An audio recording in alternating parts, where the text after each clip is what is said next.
¿Qué es lo que sucede que no se ve? Ahora sí, doctor. Sí Ahora se sí Ah, ve. se ve, se doctor. ve. Dos veces Sí, más torpe no puedo ser. Sí se ve la pantalla. ¿Está completa? Sí, Ah, pantalla sí, completa. pero Ya, estamos ok. viendo el mío, no se ve el PowerPoint. ¿Están viendo el PowerPoint? No, todavía no. Pero eso es lo que les estoy preguntando, pues sí que se ve. Claro, ahora sí, esto tenía que cliquear. Ok.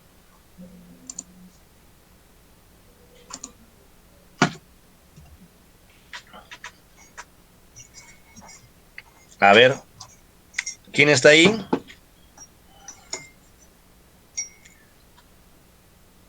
¿Quién está?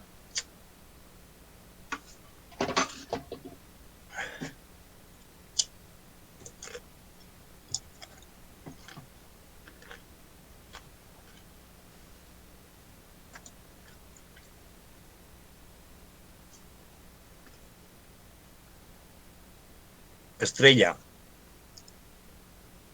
este, escúchame, Estrella.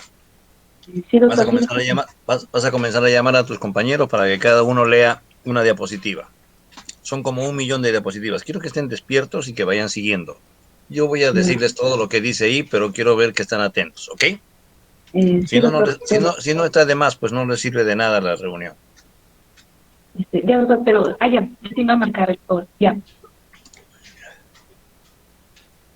Ya voy a ir llamándoles entonces. A ver. mm, ya, voy a comenzar. Ya lo estoy llamando, doctor. Arranca. Ya, Edith Inga. Ya. Ya, doctor.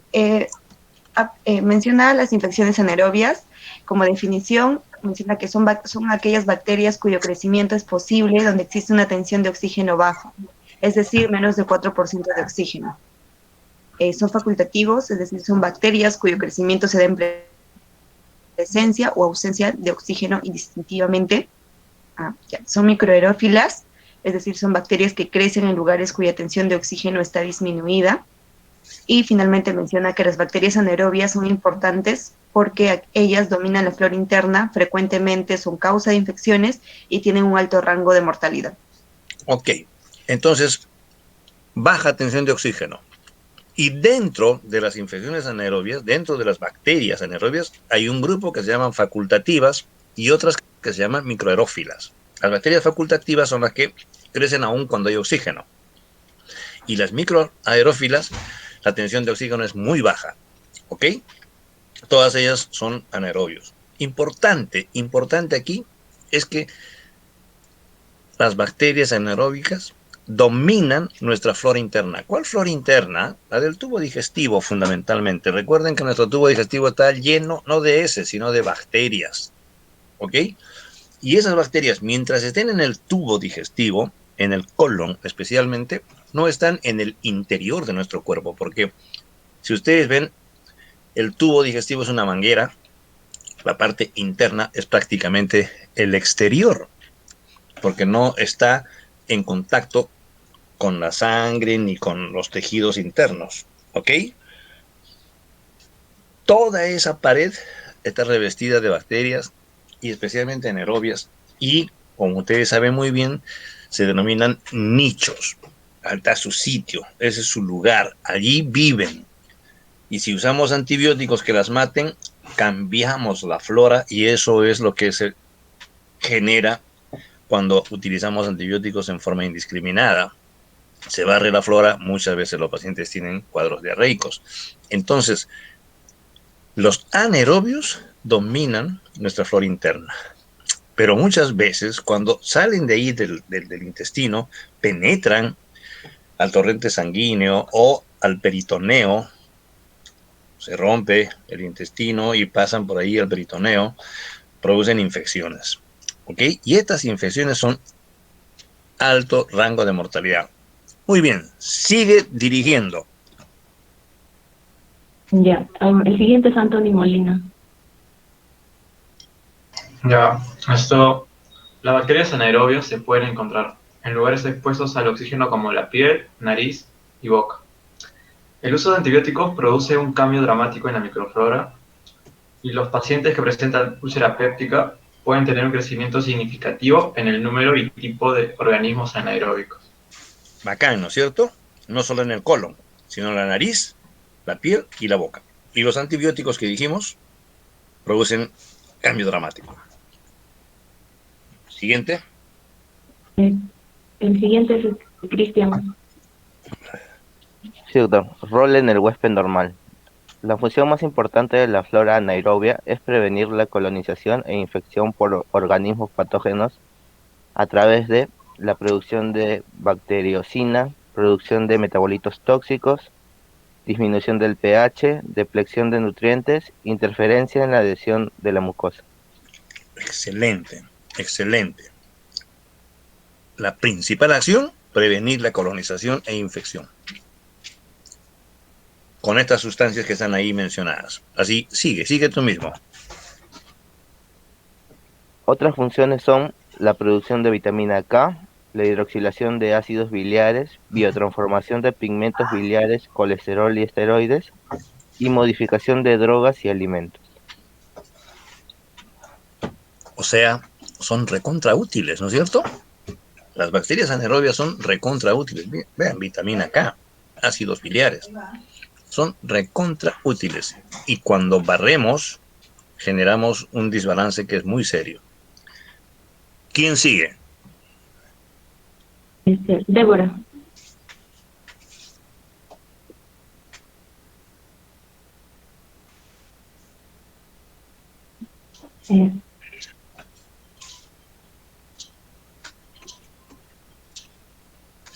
Si no te hace caso, llamas a otro o tú misma. Sí, Alfredo Arias.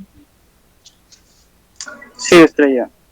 Bueno, también tenemos que el rol en el huésped normal. Adicionalmente, la flora provee un estímulo no específico al sistema inmune y, por ejemplo, trabajos realizados en animales libres de bacterias muestran deficiencias en el tejido linfoide y retículo endotelial. A ver, Alfredo, esa diapositiva, explícame, ¿qué quiere decir? Que si bien las bacterias y la flora en un huésped normal pueden provocar estímulos, estos no vendrían a ser específicos, ¿no? Ok, o sea, son un estímulo para nuestro sistema inmune, ¿no es cierto? Como cualquier bacteria. No es muy específico, pero por eso es que no hay protección permanente y a cada rato nos producen infecciones las bacterias. No hay anticuerpos que se forman específicos contra las bacterias. La segunda parte es para decirnos de esta diapositiva que cuando tú tienes animales recién nacidos, por ejemplo, y que no tienen ni una bacteria, si no les entran bacterias a los recién nacidos, nunca van a formar tejido linfoide ni retículo endotelial. Eso quiere decir que son un estímulo para la producción de tejido linfoide y retículo endotelial, ¿ok? Sigamos.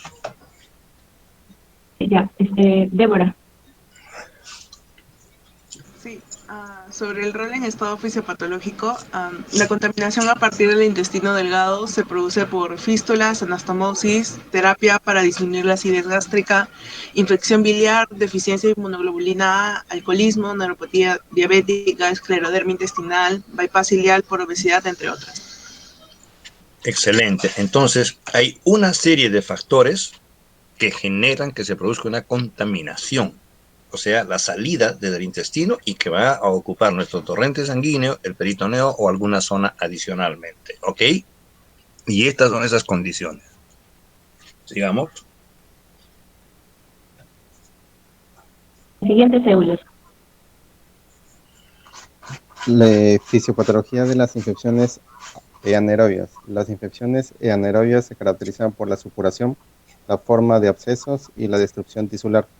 La destrucción tisular puede ser extensa y gangrenosa. La producción de gas puede ser notada en los tejidos y puede ocurrir una tromboflebitis séptica. Ok. Entonces, ¿qué cosa caracteriza estas infecciones? Supuración, absceso y destrucción tisular. Es todo. Supuración, pus. Formación de abscesos y destrucción tisular. Esta destrucción puede ser muy extensa, produciendo gas. Recuerden eso, produciendo gas. Y si hay gas en el tejido celular subcutáneo, ¿cómo lo diagnosticamos? Lo que dice ahí puede ser notada esta producción de gas en los tejidos. ¿Cómo lo notamos? ¿Cómo? Rémito subcutáneo. Eso, un frémito, ¿no es cierto? Que repita la piel, crepita por debajo de la piel. Muy bien, sigamos. Evelyn. Sí, condiciones predisponentes.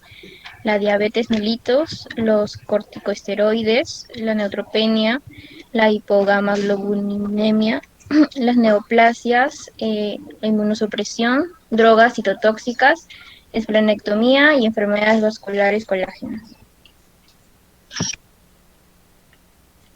¿Por qué crees que la diabetes sea una condición predisponente?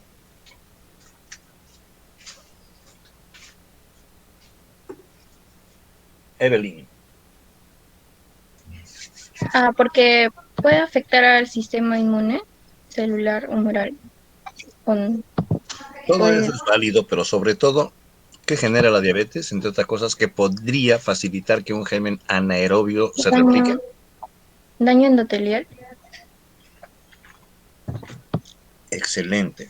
Que el daño endotelial que produce la diabetes va a generar finalmente un problema vascular, ¿no es cierto? Un problema de irrigación, la vasculopatía diabética. Y por eso que diabetes produce infecciones por anaerobios como las enfermedades vasculares de la colágena, o sea, las vasculitis generan hipoxia tisular, falta de oxígeno y luego infección por anaerobios. Ok, vean, esplenectomía, drogas citotóxicas, inmunosupresión, o sea, las enfermedades debilitantes, las que disminuyen las defensas, neutropenia, neoplasias, disminución de potencial redox. Sigan. Siguiente es Freddy. Freddy. Sí, entre otras condiciones predisponentes también encontramos la disminución del potencial redox, la obstrucción intestinal tisular, destrucción tisular, insuficiencia vascular, quemaduras, cuerpos extraños e infección aeróbica. Ok, vean, anoxia tisular, no destrucción tisular, pero es lo mismo, anoxia tisular, insuficiencia vascular. Tengan en mente eso, disminución del potencial, insuficiencia vascular y anoxia tisular. Esos compromisos, como se ve en el pie diabético, por ejemplo, tienen que haber necesariamente anaerobios, ¿ok? Y algo importante, las obstrucciones, tanto del intestino como de los bronquios, del bronquio y del intestino, pueden producir un absceso por anaerobios. Cuando decimos absceso, ustedes automáticamente piensan aquí hay anaerobios, porque lo que producen los anaerobios que eran absceso, ¿no es cierto? Supuración, absceso y gas, crepitación. Muy bien, sigamos. Voy a seguir yo. No, yo voy a seguir y en cualquier momento me detengo y llamo a uno de ustedes para que continúe porque no quiero que se duerman. Recordemos, los anaerobios producen infecciones piógenas focales. Generalmente son piógenas focales. Infecciones generalmente producen abscesos. No es una celulitis lo que caracteriza a estas infecciones, o sea, diseminada por todo el sitio, una peritonitis, no. Absceso peritoneal. La peritonitis son gram negativos. Cuando ya hay abscesos, piensen en anaerobios en el peritoneo. Las primeras horas de una apendicitis, se rompe el apéndice, salen bacterias del apéndice al peritoneo, ¿no es cierto?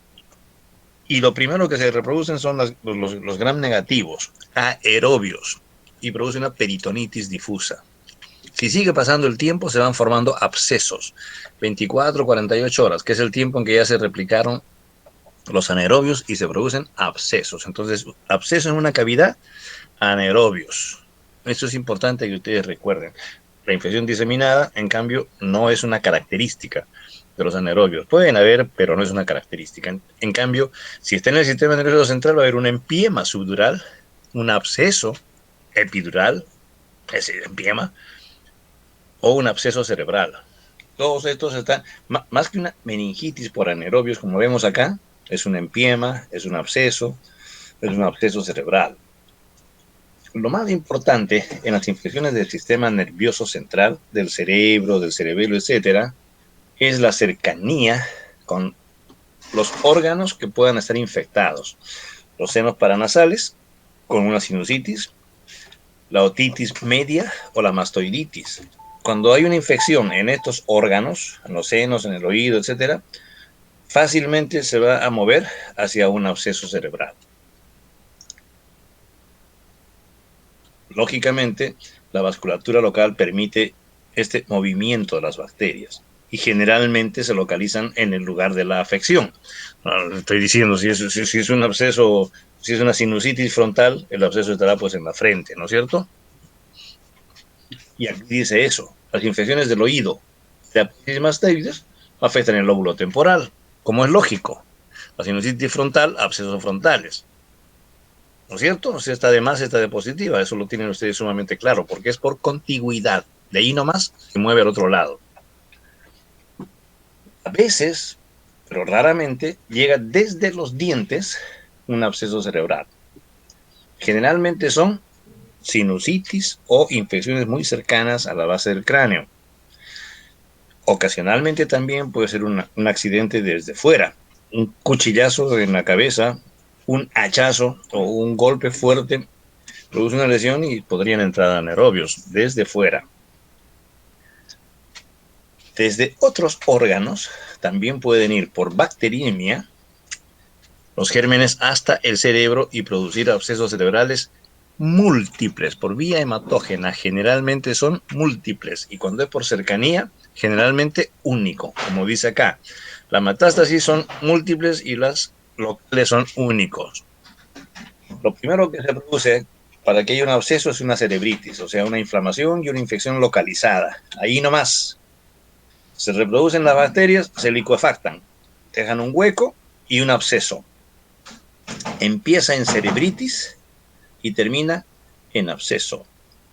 Los más frecuentes son Fusobacterium, Streptococcus y especialmente los bacteroides. Pero aquí tomen nota y esto es importante.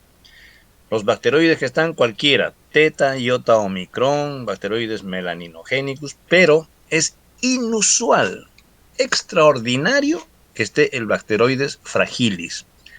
El bacteroides fragilis es muy importante porque generalmente es resistente a la penicilina. El bacteroides fragilis es una bacteria resistente a la penicilina, a diferencia del resto de anaerobios. Todos los anaerobios son muy sensibles a la penicilina. Bacteroides que estoy comentando, melaninogénicos, teta, iota, omicron, esos son sensibles a la penicilina, pero el bacteroides fragilis es resistente. Esto es importante.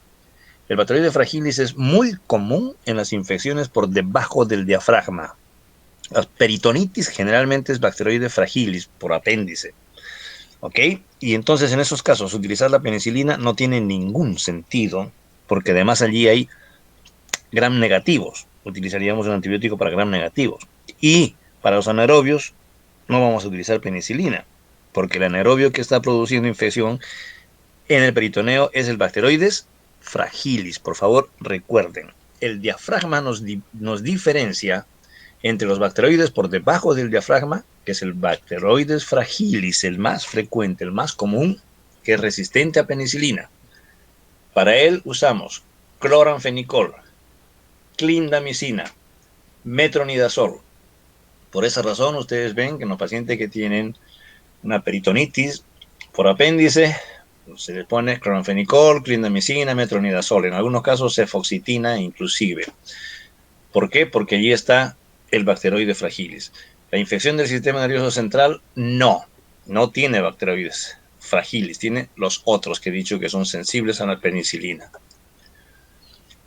¿Qué tiene el paciente con absceso cerebral?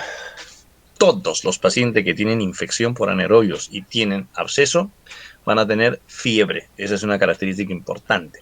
Y además, las infecciones por anaerobios, si están fuera del absceso, si se diseminan o se localizan en forma abierta, son muy tóxicos los cuadros clínicos. El absceso también da cierta toxicidad, pero es más localizado.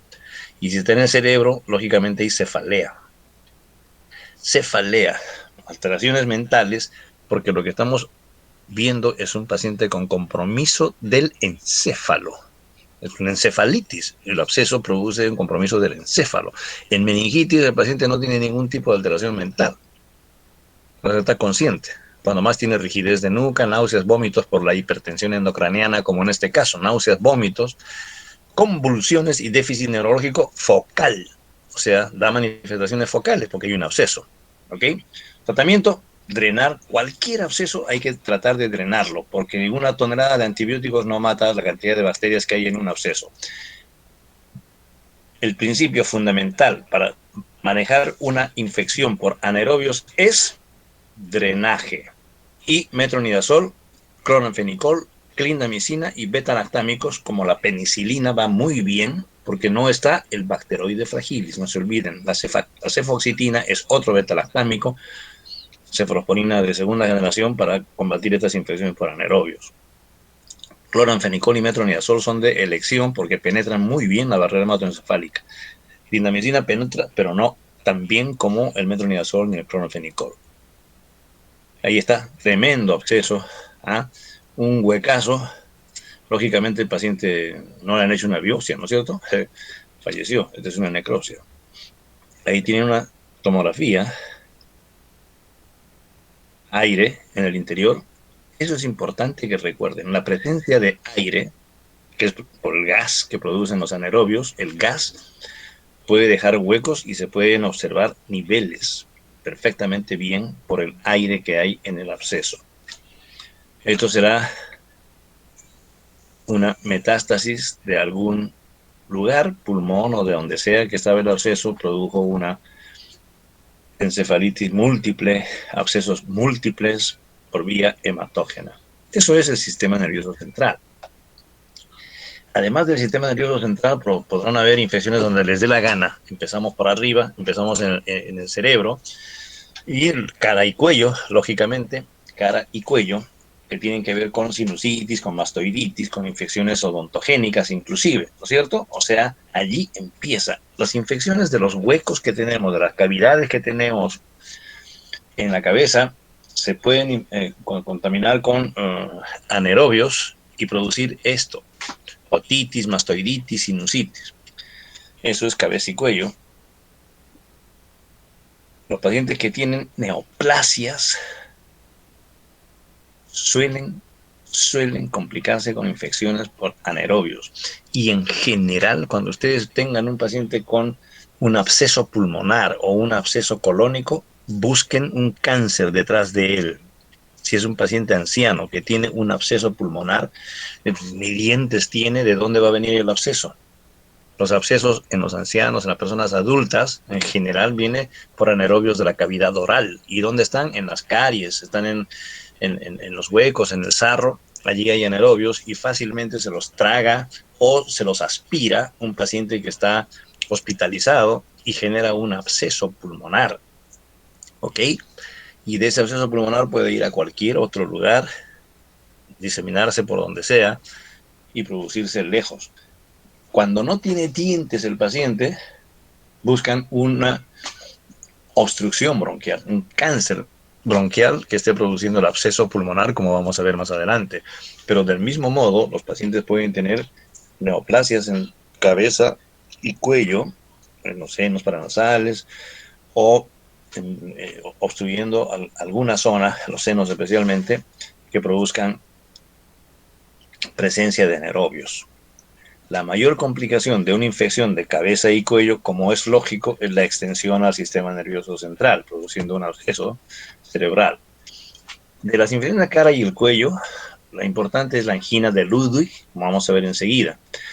Pero por supuesto, estos abscesos pueden estar en cualquier lugar. Si está en las amígdalas, produce el trismus, como dijimos antes. El más común es el Fusobacterium. A veces producen pseudomembranas que a la vez generan bacteriemia, abscesos lejos del lugar, pero pueden ver ustedes pseudomembranas peritonsiliares, quiere decir perimigdalianas, como ustedes saben perfectamente bien, las tonsilas o amígdalas. Los abscesos amigdalianos pueden tener pseudomembrana sin ser una difteria y complicarse desde allí con una bacteriemia o abscesos hasta el pulmón, hígado y diferentes órganos. ¿Okay? Les decía yo, la más clásica de estas infecciones es la angina de Ludwig, que tiene diferentes gérmenes, gram negativos y anaerobios, generalmente, y pueden haber inclusive gram positivos, que se localizan en el espacio submandibular. Vamos a ver una fotografía. En el espacio submandibular, o sea, la parte en el cuello, la parte anterior del cuello, debajo de la mandíbula, se ve allí un edema importante, grande, que es la angina de Ludwig, una celulitis. El cuadro clínico es disfagia. Trismus, dijimos trismus, claro, por la zona, se contracturan los músculos. Cambia la voz, disnea, como hemos señalado temprano. En el caso de tétanos, hay celulitis del cuello. Si las infecciones empiezan en los dientes, se va a afectar la zona circundante. Esos abscesos periapicales pueden extenderse al hueso y dar una osteomielitis. Lo importante es que si ustedes hacen un diagnóstico de infección, tienen que drenar y tienen que tratarla temprano para que no haya complicaciones más serias. Si es una infección del maxilar superior, lógicamente podría extenderse a la región periorbitaria, desde allí hasta el cerebro. Aquí tienen prácticamente la vértebra está destrozada, vean ustedes, una osteomielitis por proximidad de una infección de partes blandas. Aquí está la angina de Ludwig. Si el paciente no muere, destroza fácilmente el hueso y termina siendo una osteomielitis. Esta es la angina de Ludwig, foto clásica de un paciente que tiene un tremendo absceso, prácticamente una celulitis, y donde hay anaerobios, gram positivos, gram negativos y diferentes gérmenes. Seguimos bajando del cerebro, cabeza y cuello, tenemos los pulmones y hablamos de infección pleuropulmonar. Si es la pleura, será un absceso pleural llamado empiema pleural. Si es el pulmón, será un absceso pulmonar llamado absceso pulmonar. Entonces, cuando decimos empiema, nos referimos al espacio, ya sea un empiema subaracnoideo, un empiema pleural, porque es un espacio virtual el que está siendo comprometido por anaerobios. Pero si es el tejido propiamente dicho, será un absceso cerebral o será un absceso pulmonar. Generalmente, estos abscesos se producen por aspiración. Aspiración. ¿Y qué aspiramos? El contenido orofaringeo, las caries, las bacterias que están ahí entre las muelas, por gingivitis y las enfermedades periodontales, como les decía. Eso es lo que produce la infección, a veces por cuadro clínico desde el estómago. Los pacientes que están con antiácidos pueden hacer una infección del estómago. El antiácido no es un muy buen elemento en los pacientes que están hospitalizados. A veces damos antiácidos para evitar la úlcera péptica, pero generamos una infección. Y sobre eso le ponemos una sonda nasogástrica al paciente y eso facilita el retorno de contenido gástrico. La sonda nasogástrica facilita el retorno del contenido gástrico, no lo evita. A veces uno escucha decir, pone tu sonda nasogástrica para que no se aspire. Oye, será para que se aspire, porque la sonda nasogástrica lo que hace es abrir el esfínter gastroesofágico. Ese ahí está cerrado, pero si le ponen una sonda ya queda abierto. Fácilmente por ahí retorna, ¿ok? Las enfermedades periodontales y la gingivitis en la cavidad oral y el uso de antiácidos en el estómago generan la infección por anaerobios que puede regresar a través de una sonda, no por el interior de la sonda nasogástrica, sino alrededor de la sonda nasogástrica o en un paciente que está hospitalizado. Así como en el cerebro decimos una cerebritis, aquí va a haber una neumonitis, o sea, la primera infección del tejido pulmonar y termina en un absceso solitario. Los abscesos pulmonares pueden necrotizarse como suele suceder con las infecciones por anaerobios. Y esa necrosis produce cavitaciones que pueden complicarse con otros gérmenes y perennizar la infección. algo importante, algo importantísimo a recordar, es que estas cavitaciones múltiples o únicas, los abscesos,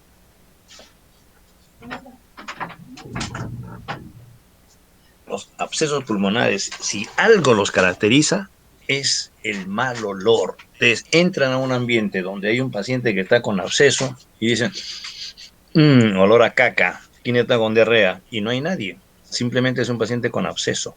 El absceso pulmonar tiene esa característica, o sea, huele, como dicen los chicos, apesta. Heces, caca. Los abscesos pulmonares pueden localizarse en cualquiera de los lóbulos, pero clásicamente el segmento posterior del lóbulo superior. Ustedes saben que el lóbulo superior tiene un segmento anterior, un segmento posterior. La ubicación del bronquio, que es más o menos vertical a ese segmento posterior, hace que llegue fácilmente la aspiración. Del mismo modo, el apical del inferior, el segmento superior o apical, el segmento 6 del lóbulo inferior, es el que más veces se infecta. Son los dos segmentos más frecuentes. Si no es que es difuso el compromiso pulmonar, se van a afectar estos dos segmentos. Pregunta de examen siempre. El segmento posterior del lóbulo superior y el segmento superior del lóbulo inferior. O sea, el apical del inferior o segmento 6. Quiero que vean esta raya. Esta raya, en esta zona del pulmón, no es linda la fotografía, pero más o menos se puede ver. Aquí ven en la lateral una raya con aire encima y abajo más o menos denso, más o menos sólido, no muy nítido como acá sí se ve sólido. Este es un absceso cerebral con un nivel hidroaéreo. Hidroaéreo, ¿ok? Característico de un absceso pulmonar. Sin embargo, si un paciente tiene un absceso que no ha vomitado, que no ha tosido, que no ha salido nada, se ve como esto. Entonces, no todos los abscesos tienen nivel hidroaéreo. Es un error decir, este es un cáncer porque no hay nivel hidroaéreo. No, no necesariamente. Generalmente hay nivel hidroaéreo, pero puede no existir si el absceso no ha sido expulsado todavía. Generalmente, si un paciente expectora va a tener todos los gérmenes que están en la cavidad oral, la caries y todo eso. Por esas razones que no se recomienda, cuando queremos hacer el diagnóstico de un absceso pulmonar, el esputo para cultivos, porque es uno de estos mismos gérmenes que nos puede confundir y muchas veces son los que producen la infección. El tratamiento debe ser dirigido a todos los anaerobios de esta zona, menos el Bacteroides fragilis, porque hemos dicho que el Bacteroides fragilis está por debajo del diafragma, no en los pulmones, no en el cerebro, no en el corazón, no en la faringe, ¿ok? Está por debajo del diafragma. Los Fusobacterium nucleatum son los más comunes en el absceso pulmonar. Ahí está. Muy bien, eso es pulmón, partes blandas de la cara, cabeza y el cerebro. Luego hablamos de las infecciones intraabdominales y las infecciones de la pelvis. El colon está lleno de anaerobios, puro anaerobio, 99%.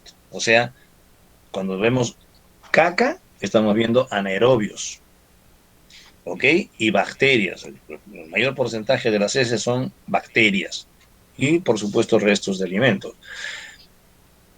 Cuando hay una infección intraabdominal, una peritonitis, el 75% hay anaerobios. Y les decía yo, después de 24 horas ya comienzan a crecer y por eso se forman abscesos.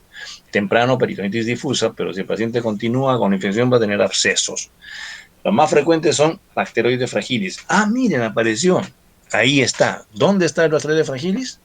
En las infecciones intraabdominales, o sea, por debajo del diafragma. Pacientes con peritonitis tienen Bacteroides fragilis si es que van a generar abscesos intraabdominales.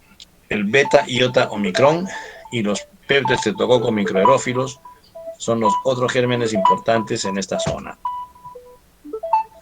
Les decía yo, así como en el cáncer del tejido bronquial, tenemos en consideración la presencia de un absceso, O al revés, en los pacientes con absceso pulmonar pensamos en un cáncer del bronquio. Igualito aquí, cuando tenemos un paciente con absceso intraabdominal y especialmente con compromiso del colon, es obligatorio descartar un cáncer. Además de cáncer de cáncer de intestino en los pacientes con peritonitis o con absceso intraabdominal, además debemos recordar que también pueden haber infecciones no solamente en el tubo digestivo y en la cavidad y la cavidad peritoneal, sino en el tracto biliar. Pero esto es inusual. Los pacientes que tienen colecistitis, he puesto esto acá a propósito porque las colecistitis generalmente son E. coli, son Klebsiella. Muy rara vez pueden haber anaerobios. Esto es más común en los pacientes diabéticos. Los pacientes diabéticos pueden tener anaerobios y hacer una colecistitis, especialmente por Clostridium perfringens. Si en el examen les pongo yo Clostridium perfringens, ¿qué piensan? Ustedes ponen, aunque no sea de vida o muerte que el paciente tenga Clostridium perfringens, ustedes ponen tracto biliar, porque es el más común en las infecciones del tracto biliar, el Clostridium perfringens, y en pacientes diabéticos. Ahí tienen un absceso, tremendo absceso intraabdominal después de una operación de apéndice.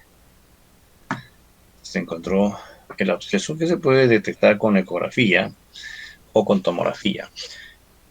En la pelvis, doctor, son las infecciones del tracto genital femenino. Aquí puede haber Bacteroides fragilis, pero no es el más común. Más frecuentes son los Peptostreptococos y la Prevotella.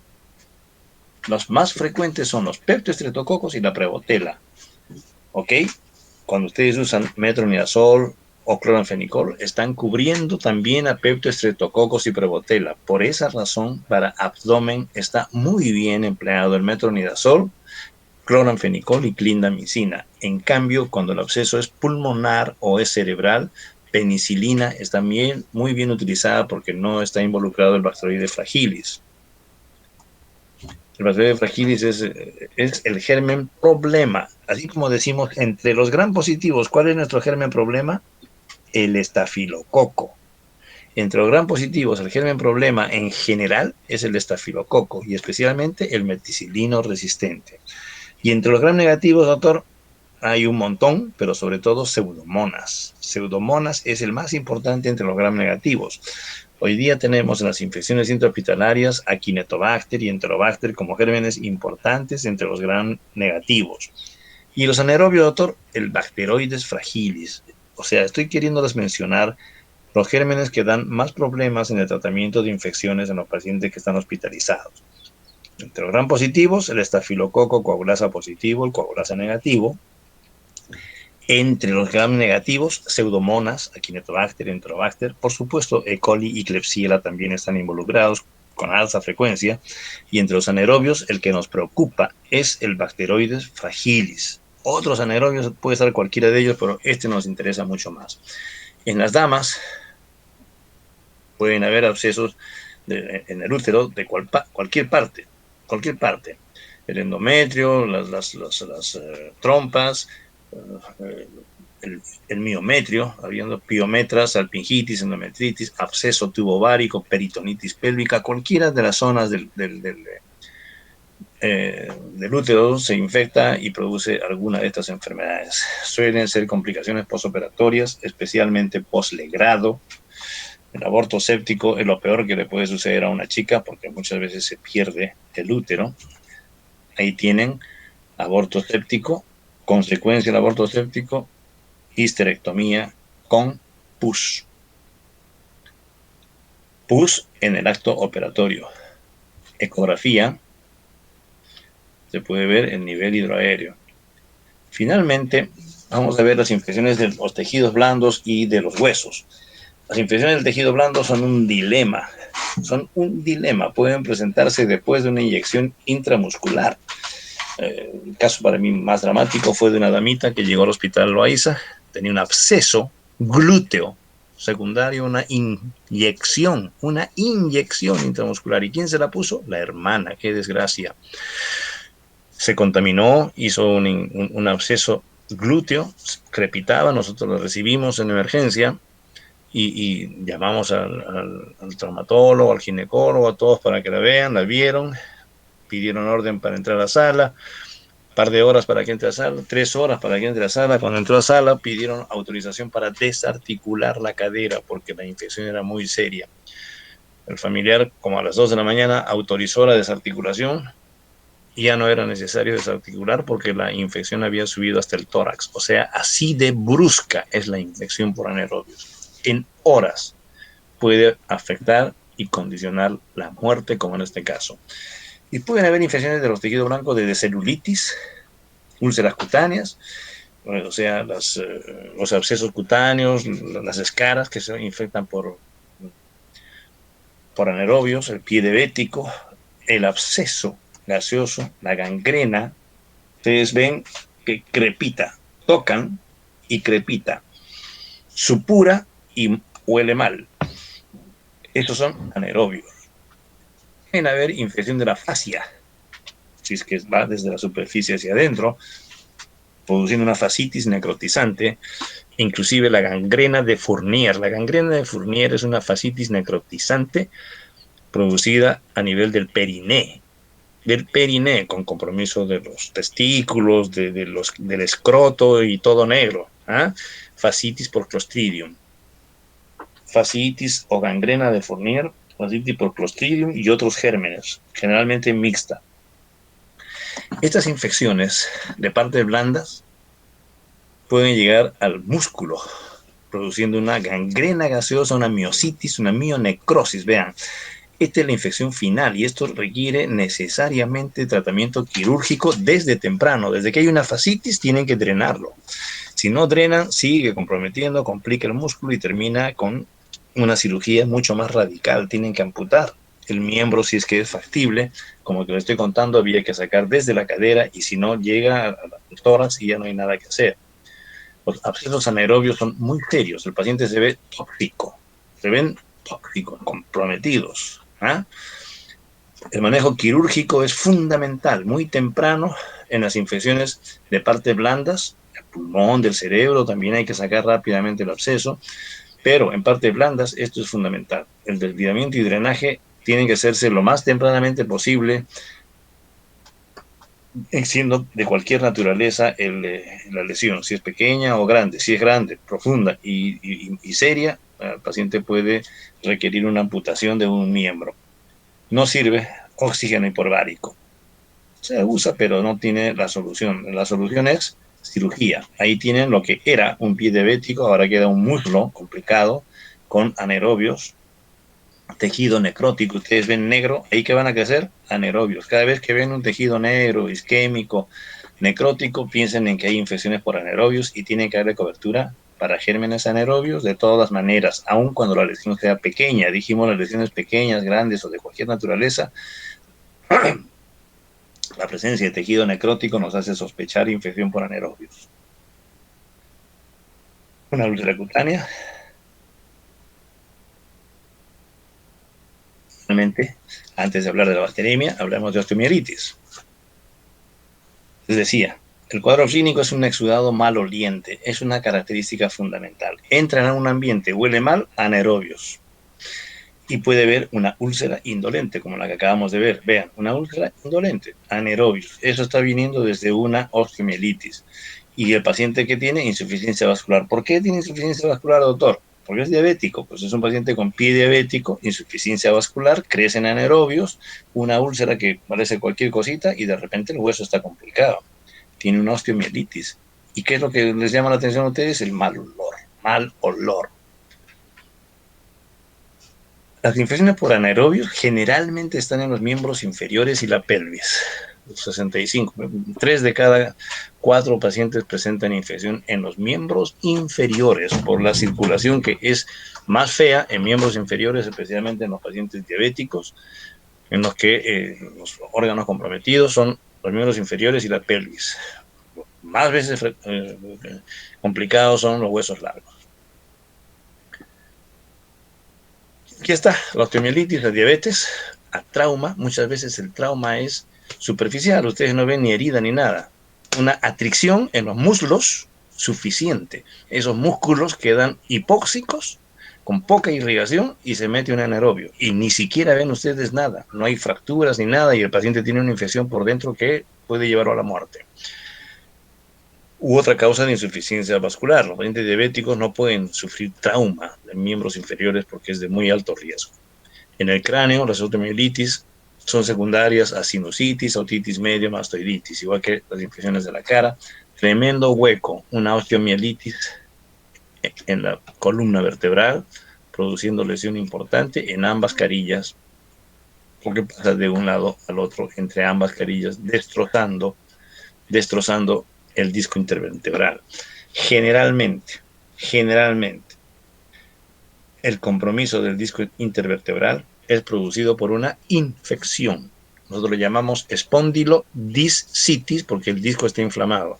Y esas son infecciones por cualquier germen, aerobio o anaerobio, igualito producen infección del disco. En los casos de cáncer no hay compromiso del disco. Si ustedes ven una columna vertebral con lesión vertebral pura, sin compromiso del disco, dicen caramba, debe ser cáncer. Pero si ven comprometido el disco, el espacio intervertebral, eso es infección, ya sea por anaerobios o por cualquier otro germen, incluyendo tuberculosis.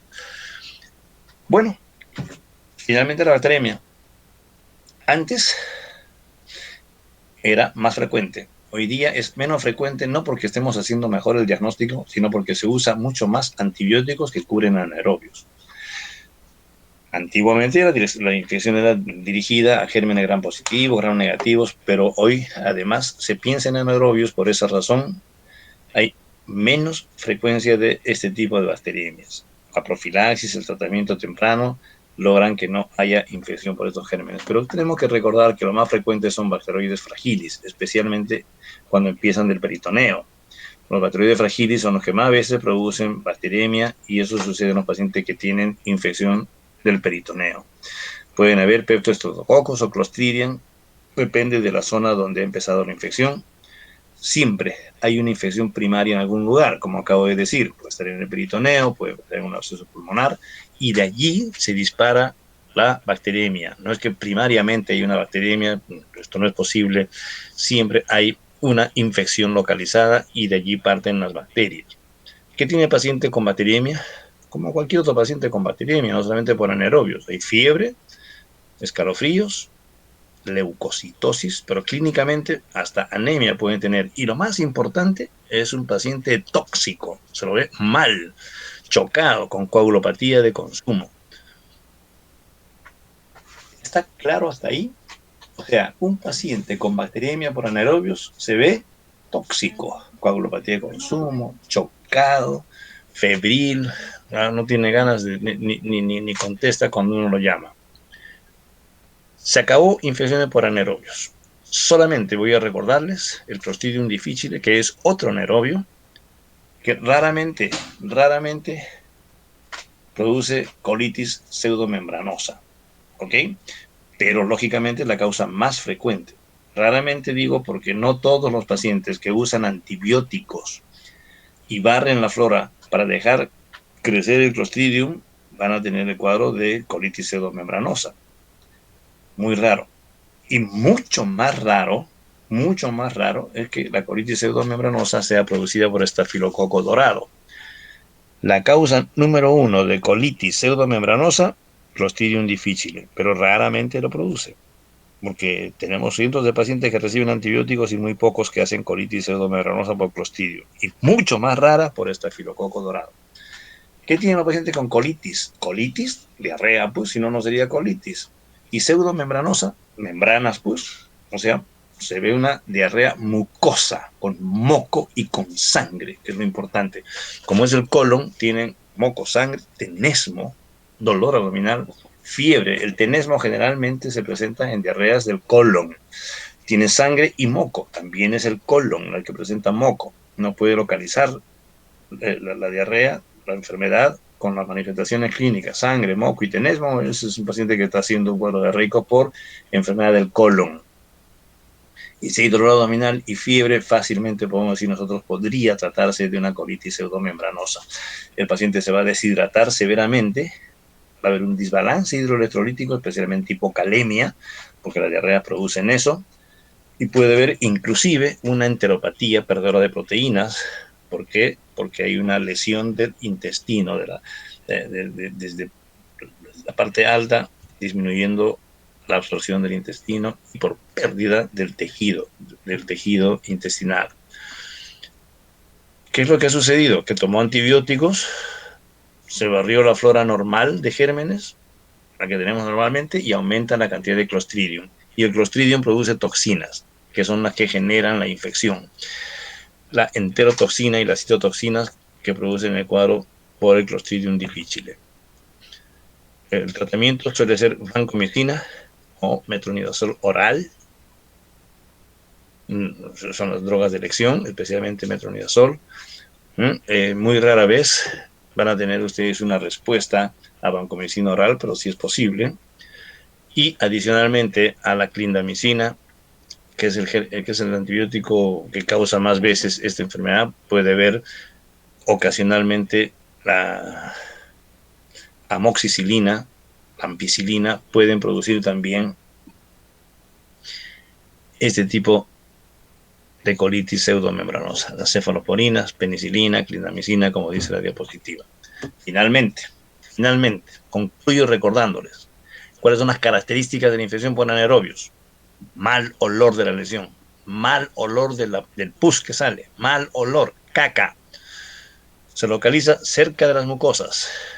Clásicamente, gangrena gaseosa. En la piel, crepitación, absceso pulmonar o de cualquier otro tejido. Puede estar asociado a mordeduras, una infección secundaria a mordeduras de perro o del humano, que no se lava los dientes especialmente. ¿Qué más puedo ver? Gas, crepitación, necrosis tisular, absceso y gangrena, tromboflebitis séptica, infecciones asociadas a malignidad, pulmón, colon. Y el paciente ha utilizado previamente antibióticos que no curen anaerobios. Estas son características importantes de las infecciones por anaerobios, pudiendo ustedes demostrar la presencia porque hay una decoloración de los axones. Si ustedes pueden utilizar luz ultravioleta, ven cómo la zona está sanguinolenta y con posible fluorescencia. Además, puede haber presencia de gránulos de azufre, especialmente si es que hay alguna característica en la infección y está alguno de estos bichos que produce gránulos de azufre. Generalmente no crecen en cultivos de rutina, tienen que ser cultivos especiales con hipoxia, o sea, para gérmenes anaerobios, así tienen que pedirlo. Su crecimiento tiene que ser en medios anaerobios. Y como les decía yo, pueden producir una pigmentación fluorescente y presencia de gránulos de azufre que caracteriza a las infecciones por anaerobios. ¿Qué tenemos que hacer para evitar las infecciones? Tener cuidado con el uso de antibióticos. Evitar que la zona sea llena de tejido necrótico. Se debe debridar el tejido necrótico. Eviten la infección por gérmenes anaerobios. Si van a hacer una cirugía, la limpieza es súper importante. El uso de germicidas y de agentes antimicrobianos son fundamentales para que el paciente pueda continuar con una infección menos severa. Debemos prevenir las toxinas y las metástasis que se pueden producir en este grupo de pacientes. ¿Ok? Muchachos, lamento, no hay preguntas y no va a haber preguntas. ¿Por qué no van a haber preguntas? Porque nos hemos pasado de la hora, casi 1:15. Yo empecé tarde hoy día, tengo que reconocer, lo siento mucho, cada vez que tenemos clases me olvido, me pasan un día antes, por favor, si tengo otra clase que hacer, y la próxima vez que tengamos una reunión, avísenme el día anterior porque se me pasan las fechas. Chao Edith, chao Evelyn, chao Euler, Estrella, nos vemos. Cristian, Anthony, Freddy.